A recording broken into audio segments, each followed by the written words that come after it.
राधे राधे दोस्तों, कैसे हैं आप। आज की कहानी में आप जानोगे कि सिर्फ एक मामूली से चोर ने भगवान श्री कृष्ण को कैसे लूट लिया।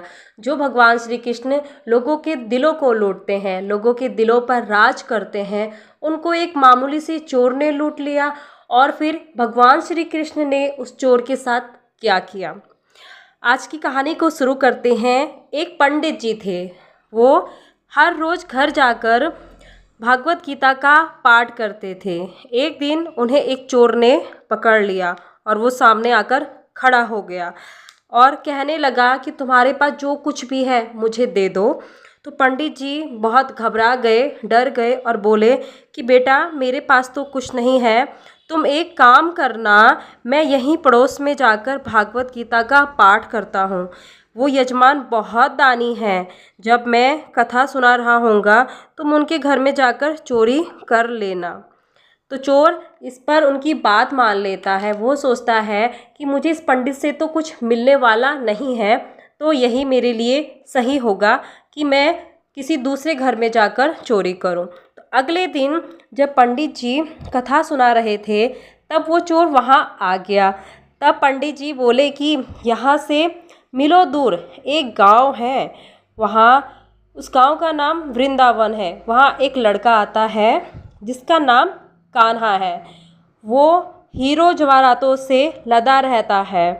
अगर कोई लूटना चाहता है तो उसको लूटे। वो रोज़ रात को पीपल के पेड़ के नीचे आता है जिसके पास बहुत सारी झाड़ियाँ हैं। चोर ने ये सुना और बहुत खुश हो गया और खुशी खुशी वहाँ से चला गया। वो चोर अपने घर गया और अपनी बीवी से बोला कि आज मैं कान्हा नाम के बच्चे को लूटने जा रहा हूँ। मुझे रास्ते में खाने के लिए कुछ बांध देना। तो उसकी बीवी उसके लिए कुछ सत्तू बांध देती है और कहती है जो कुछ है यही है। और वह चोर वहाँ से संकल्प लिए चला जाता है कि आज तो मैं इस कान्हा नाम के लड़के को लूटकर ही रहूँगा। और वो टूटी चप्पल पहने पैदल पैदल चला जाता है। और दूसरी शाम जब वो वहाँ पहुँचता है तो वो सोचता है कि अगर मैं उसके सामने ऐसे खड़ा रहूँगा तो वो लड़का डर के मारे भाग जाएगा। तो वो सोचता है कि मैं क्यों ना इस पास वाली झाड़ी में छिप जाता हूँ। जैसे ही वह चोर पास की झाड़ियों में छिप जाता है तो उसका शरीर लहूलुहान हो जाता है कांटों से, क्योंकि उसके शरीर में ढेर सारे कांटे चुभ जाते हैं। लेकिन उसके मुंह से बस यही नाम निकलता है, कान्हा कान्हा जल्दी से आ जाओ। तो अपने भक्त की ऐसी दशा देखकर कान्हा वहाँ से चल पड़ते हैं। और रुक्मणी कहती हैं कि प्रभु कहाँ जा रहे हैं आप, वो आपको लूट लेगा। तो इस पर प्रभु कहते हैं कि ऐसे भक्तों के लिए मैं लूटना क्या, मिट जाना भी पसंद करता हूँ। और भगवान श्री कृष्ण एक छोटे से बच्चे का रूप धारण कर कर वहाँ आ जाते हैं। और जैसे ही वे वहाँ पहुँचते हैं तो चोर झाड़ियों से बाहर निकलता है और कहता है कि आ गए हो तुमने मुझे बहुत दुख दिया कान्हा, और जो कुछ तुम्हारे पास है वो मुझे दे दो। वो उनको चाकू दिखाकर डराता है। तो कान्हा हंसते हंसते हुए उनको सब कुछ दे देते हैं। और दूसरे दिन चोर हंसी खुशी अपने गांव में वापस पहुंचा। सबसे पहले उसी जगह गया जहां पंडित जी कथा सुना रहे थे। उसने आधे गहने पंडित जी के चरणों में रख दिए। पंडित जी बोले ये क्या है। तब उसने बताया, आपने उस लड़के कान्हा का पता बताया था ना, तो मैंने उसको लूट लिया, ये आपका हिस्सा है। और पंडित जी हैरान रह जाते हैं और सोचने लगते हैं।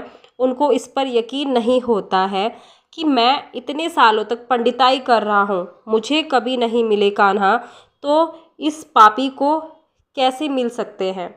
चोर के बार बार कहने पर वो उस पर विश्वास कर कर एक बार उनके साथ जाते हैं और वहाँ पर गए। और झाड़ियों में छिप जाते हैं। जैसे ही वो दोनों झाड़ियों में जाते हैं वैसे ही उन दोनों के शरीर से खून आने लगता है। ढेर सारे कांटे उनके शरीर में चुभ जाते हैं और उनके मुंह से एक ही आवाज़ आती है, कान्हा जल्दी आ जाओ, कान्हा जल्दी आ जाओ।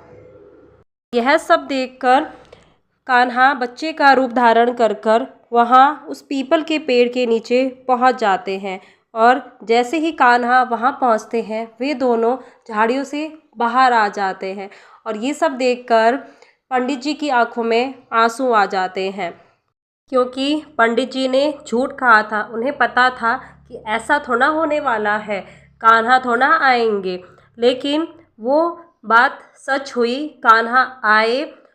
चोर के माध्यम से पंडित जी ने कान्हा के दर्शन किए, इस चमत्कार को देखा। लोग कहते हैं कि भगवान नहीं सुनते हैं, नहीं आते हैं, लेकिन जब आप सच्चे दिल से भगवान को पुकारते हैं तो भगवान दौड़े चले आते हैं।